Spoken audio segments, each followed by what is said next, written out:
Catholics around Fiji commemorated the life of one of the church's distinguished leaders, the late Archbishop Petero Matadha, in a 100-night celebration in Suva yesterday. Journalist Apisalome Rambo was part of the celebration and filed this report. Catholics from around the country gathered in a memorial church service to celebrate the life of the man who led their journey into the new century. Prime Minister Vorenge Bainimarama, who once worked closely with the late Archbishop Petero Matadha, was also present with his wife Mary. 100 nights ago, the late Archbishop Petero Matadha was laid to rest in this special tomb, the first of its kind here in Fiji. Today, Catholics all over Fiji are revisiting the shrine to remember the life of a leader that has led from the front. You will see in his the plaque in his tomb, it's the risen in Christ. So we're really celebrating the now, that he is not dead, but he's alive, risen in Christ. And that celebrates this memory. After completing his first year on the job, Archbishop Peter Loy has come to the realization that he needed to fit into the big shoes his predecessor has left behind. The late Archbishop Mata has left big shoes, a 30-year-old shoe. Definitely will be hard for me to fit into those shoes. The participation of the different cultures in today's celebration shows the church continuing recognition of the different races that have been part of its flock and the respect for humankind, thus promoting goodwill at all times between people of different ethnicities. The best way we can worship God is through our cultural symbols and the cultural music. I was so moved and touched by the whole celebration.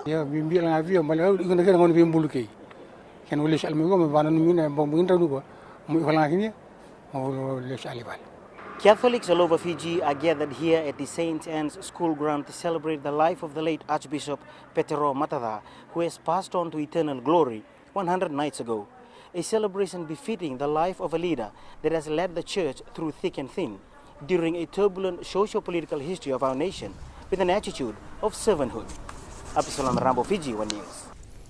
China's agricultural sector is going through one of its important phases of development with the implementation of a family farm concept that is reshaping the nation's agricultural sector. And for a nation like Fiji, where rural dwellers rely on subsistence and commercial farming, this concept could help improve our agricultural sector if adopted and tailor-made. Apisalome Rambo was in Shanghai and filed this report. It looks as if a farm is located in a remote rural area, but really located close to the motorway that serves the Songjiang district in southwest Shanghai. Once known for its farming and livestock husbandry practices, the landscape changed after government intervened. Actually, there are different ways of arrangements, by the government or by the local government. After the relocation, when farmers were relocated, some of them, were given a job to work for newly established factories or organizations like the universities, schools, or... But the Songjiang people with a history in farming pursued their interest, and government assisted with a reformed and economically viable farming concept, introducing the family farm scheme, where a family signed contracts with village authorities for rent management rights to a large portion, ranging from 7 to 10 hectares. Yes, Songjiang used to be really strong in agriculture because its land actually had really high yield. Per mu, it is over 1,000 kilograms. So we call it that if 1 mu of land could generate over 1 ton of crops, that was really, really productive. As for these farmers, the government initiative once again serves dual purpose, reshaping the agricultural demography of the district to rebuild China's agricultural sector, and most importantly, to help them keep a piece of their valuable history, their knowledge for farming. Songjiang can trace its lineage back some 6,000 years to an era when its original inhabitants lived here and practiced fishing, hunting, raising livestock and farming. Practices one can see still carries on here this morning, even into the 21st century. Here in Songjiang district in Shanghai, for FJ1 News, I'm Apisalome Rambo.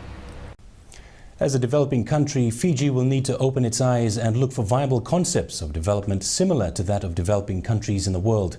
Speaking from Shanghai, China, Fiji General Consul Naomi Leweni says China could provide some form of case study for our developers. Api Salome Rambo has more. Should Fiji look to China as a model for growth? In particular, when China is now known as the world's fastest growing economy. They have progressed a lot in the last 20 years, and they have a lot of facilities and developments that has enabled them to provide for the mass. Yes. Given that here in Shanghai there's 24 million people. Leweni says China could provide the perfect case study for our developers.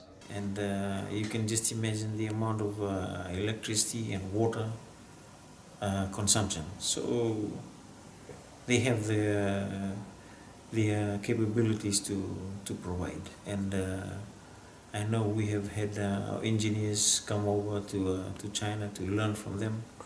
And that's how we can learn and try and upgrade our systems to try and help the people. And on a problem that continuously haunts some of our communities daily, here's the China scenario for you. We're talking about the water system. We have a lot of problems in the water system. In China they have only a few rivers, and I haven't heard of any time that they are having any water problems. You have high-rise buildings, 40 to 50 floors. I'm staying on the 50th floor.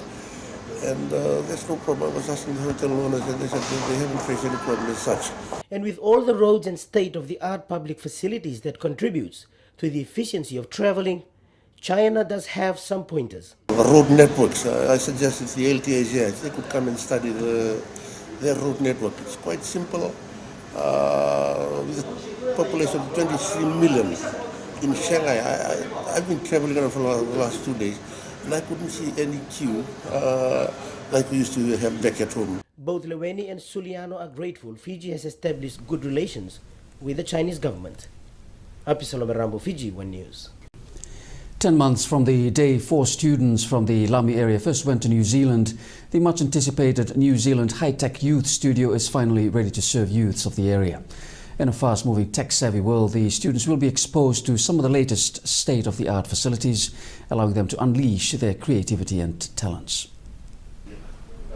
10 months ago, 4 of the students were in a similar studio like this in South Auckland, New Zealand. But this morning, the Fiji version of that is slowly taking shape at this Lami high-tech studio. Because the studio is going to open and the youth are going to be the owners and the runners of the studio, that they have to be part of the whole process. That includes building the computers, and when the computers break down, they'll be the ones that will fix it. The idea here is to complement their learning process by allowing the students to create their own software products. Here they become not just end users, but also content generators. Look at the Netherlands, like I've been discussing with them. The Netherlands has one of the highest rates of Nobel Prize winners in the world. Why? They've integrated their creative ideas right from E1 level, as they move on to the other, like for us we have primary schools and secondary schools. They have gone into these particular studios around in Netherlands and helped the children develop their creative ideas from the early ages up until when they move up into like secondary schools and into universities. Penny Kamukorewa is a former FIT animation graduate, now living in New Zealand and working with a high-tech studio initiative. I see this as really reaching out more into the community and seeing how students can even take this further into graphic design and music and film with the different technology that's available nowadays. I think it's going to be awesome. This New Zealand-funded project cost around $300,000, but its long-term benefits likely to be worth a lot more. Api Salome Rambo, FJ1 News. With the upcoming Lami High-Tech Youth Studio taking shape, teachers from schools all over the Lami area expect great times ahead concerning the education of their children. In particular, when students will fuse the current set curriculum of our local education system with one based merely on talent and creativity. Api Salome Rambo with the details. Harnessing talent and creativity needs an appropriate environment, and that's what the recently built Lamy High-Tech Youth Studio aims to achieve. A personal development path teachers within the Lamy area are already looking forward to. When children leave home and then they come to our normal schools, we have set programs that they come and learn things, but here, their own mindset, whatever they've made up and their creativity at home, they brought them out now to this studio, and then they're able to put them into programs, and like we've discussed with the technicians, they have their personal development programs. This adopted educational growth model is something these teachers hope will take the students beyond the boundaries of a normal classroom. Where they come and they develop their own ideas, their creativity in things like singing, in drawing, and later on in putting things together. And this, in contact with the different factories and the different industries that we have around Lamy, they're able to put them into produce. And also while doing this, then you have people across from the industries who are also looking at them, and in the near future we'll be able to employ them as specialized people in these particular programs. Morel believes the concept will accommodate both parental and classroom modes of tutelage. When he came back in February, all we did was we were looking at the building coming up, and then we were realizing that finally Lamy has somewhere where children can actually go to and develop their ideas.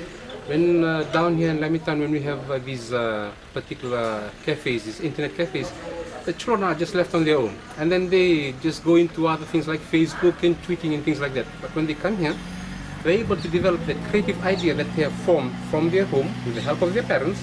They've come here, now they've put it into fruition. Lamy High-Tech Youth Studio is the ideal model of an education syllabus tailor-made to work-related expectation. Apisalam Rambo, FJ1 News.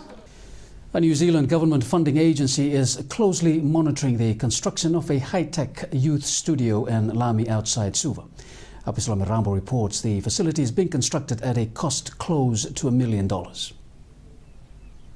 Setting up a studio here in Fiji is not easy as it seems, in particular when its main sponsor has invested even into the curriculum, which is the hallmark of the project.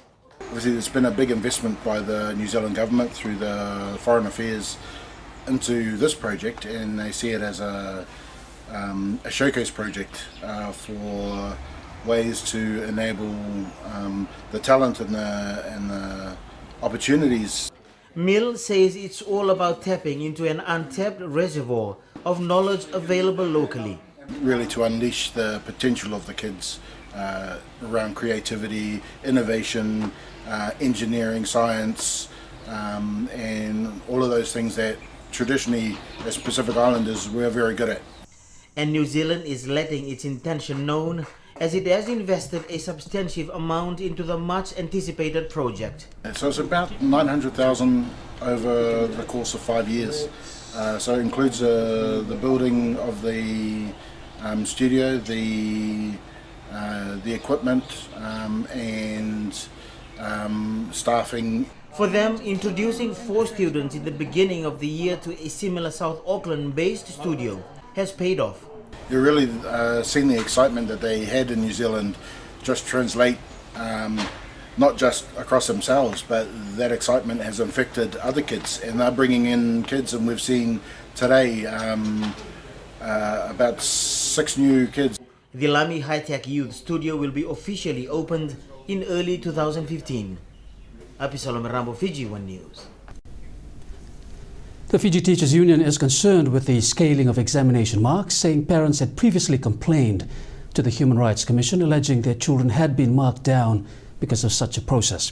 But the inquiry came to a halt because the Fijian Examination Office was not prepared to reveal the formula used in the scaling process.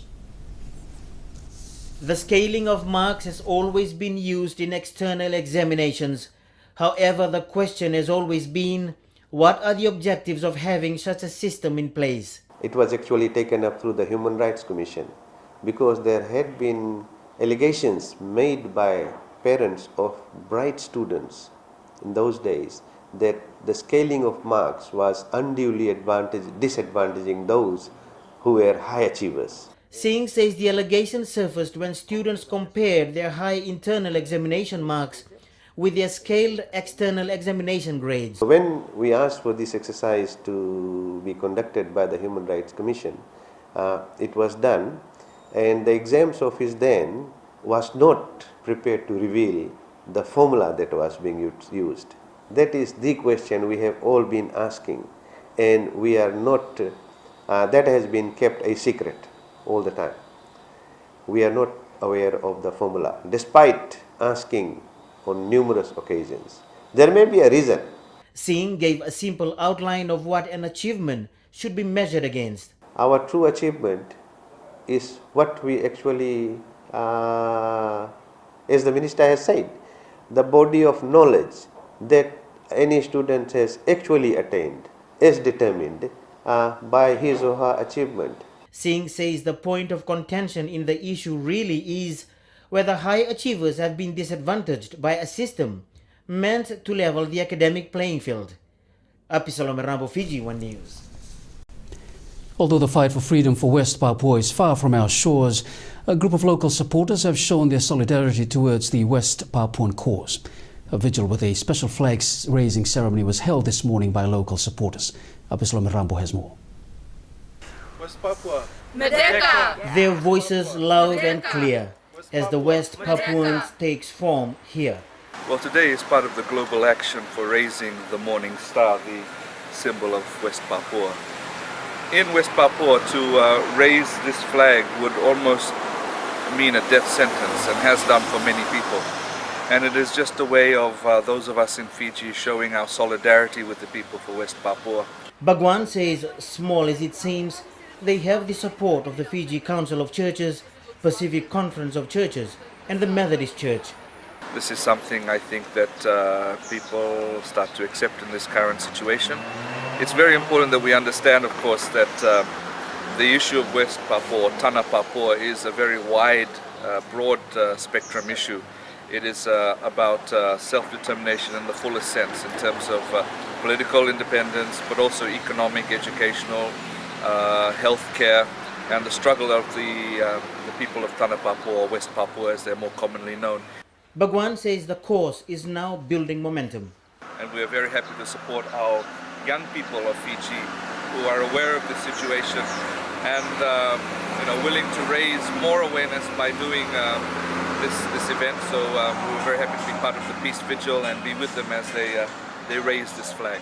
10 years ago, in 2004, the UK-based Free West Papua campaign was set up by exiled West Papuan leader Benny Wenda in his bid to persuade the UN to hold an independence referendum in West Papua. Apisalome Rambo, FJ1 News. Hello again. IT will change the archaic procedural process that has plagued the Ministry of Lands. To address this, government has allocated funds to bring about efficiency. Apisalome Rambo with the details.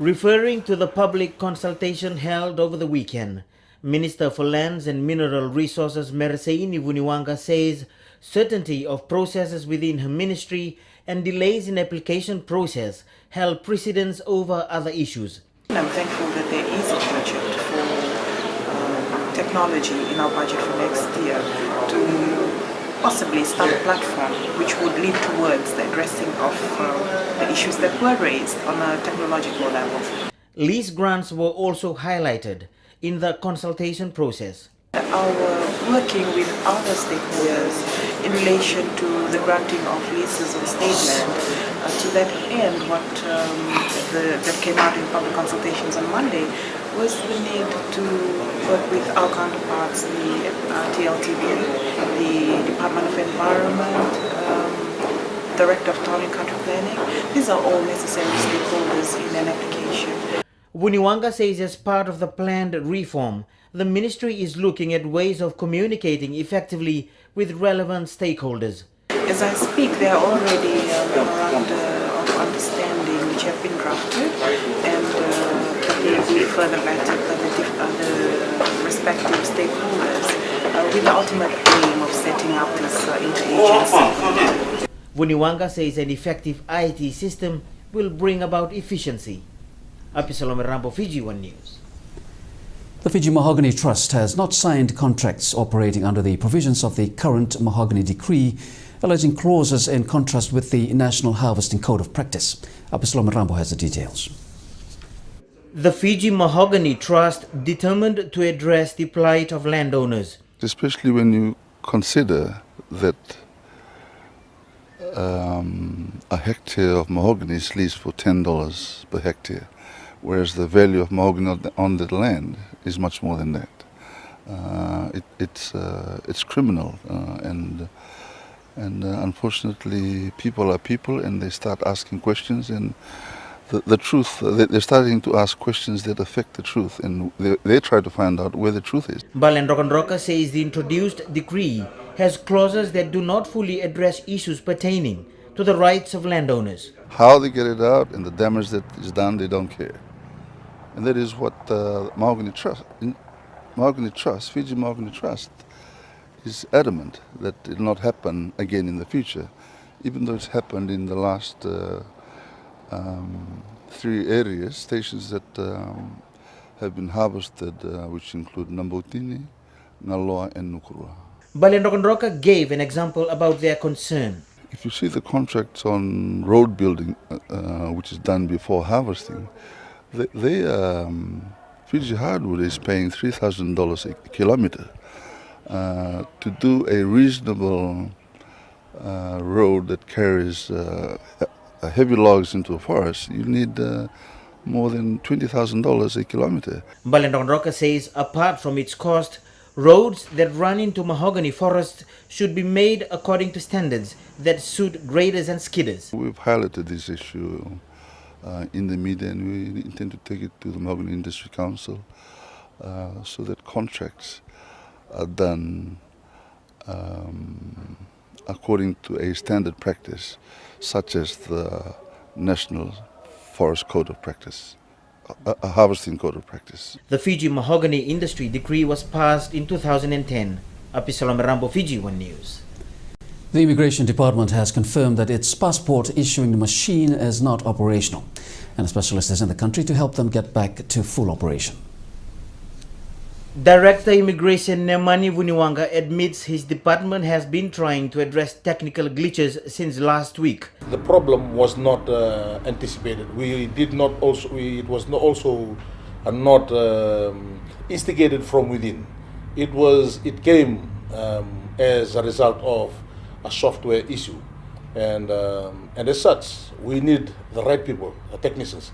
Vuniwanga says it has been a while and his department is faced with a problem. This malfunction is identified by the technician who came in from Australia last night. They've mentioned that out of the 13 years that they've been the provider of this software to the Department of Immigration Fiji, this is the first time that they are encountering it after identifying the problem last night. The department's IT technicians have been working with their Australian counterparts studies technologies. Even sending messages through the emails and telephone, trying to rectify the problem, did not eventuate until we got in the guy or the technician from the providers of this software from Australia, who came in last night, and until this morning we were able to start issuing books again. However, urgent applicants can pick their passports. For those that had applied for urgent, we've covered all those that applied from Monday, Tuesday and Wednesday. They can get their books this afternoon. If you're unable to get your book, your passport this afternoon, you can still receive it tomorrow. And it is still within that urgent period, from 1 day to 5 working days. The passport machines were down from last Friday. Apisalome Rambo, FJ1 News.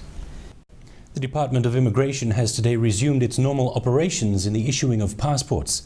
The department was unable to do so this week following a software malfunction in its database. Apisalome Rambo reports. This was the scenario throughout the week. People were expressing their disappointments for not being able to collect their passports on time. They didn't tell us in the morning that the system is down. The printing machine is not working, and then after I paid for it and they told me to come at 4 p.m. And then I came here and they told us that the machine is not working. It's not working from Friday, and they didn't inform us about it. I paid $190. I paid it for urgent. Some even paid for the issuance of passports but were left waiting. Are you a bit worried because you paid some money? Yeah, I paid already all the money. How much money? I got the receipt here. I paid already $76.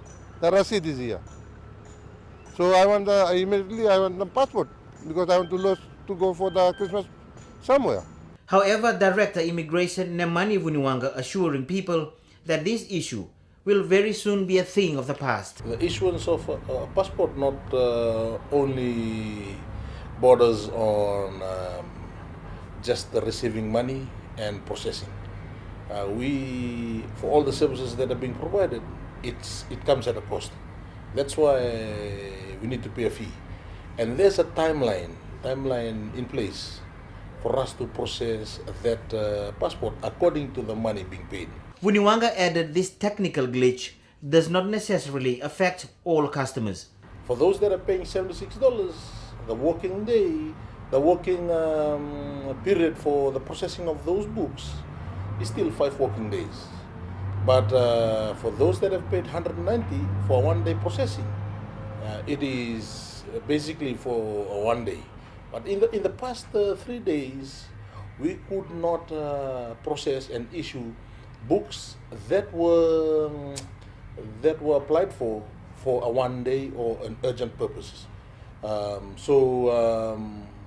Because of the fact that there was a malfunction in the software. Today, members of the public finally got the chance to collect their passports from immigration officers in the Central, Western and Northern Division. Happy Salome Rambo, FJ1 News. Women and girls living with disabilities are also vulnerable to violence. This was one of the issues addressed at the International Day for People Living with Disabilities Forum held at the Pacific Islands Forum Secretariat during the week. Happy Salome Rambo has more. Reflecting on the theme Sustainable Development, the Promise of Technology, organizers of this forum did not turn a blind eye on violence against women and girls living with some form of disability. While we celebrate this day, we must also focus our attention on the elimination of violence against women. Violence against women is a growing concern in our region, and especially so for women and girls with disabilities who are doubly discriminated against. Pratt says the gathering is a timely occasion. Firstly, because they are women and girls, and more so because they live with disabilities. Recent studies in our region, which many of you are familiar with, have proven that they are more likely to be abused as a result. Australian High Commissioner to Fiji, Margaret Toomey, revealed recent findings to substantiate the concern. The Fiji Women's Crisis Centre report, Somebody's Life, Everybody's Business, indicates that 43 women in Fiji are injured each day due to violence at the hands of partners and husbands. Toomey adds Fiji does not need to look too far to know the extent of this growing social issue. A baseline survey conducted by the Fiji National Council of Disabled Persons stated that 20% of people with disabilities in Fiji, 8% of whom are women and girls with disabilities, have suffered some form of abuse. The forum believes it's time to develop support and create an enabling environment for people living with some form of disability. Happy Salome Rambo, FJ1 News.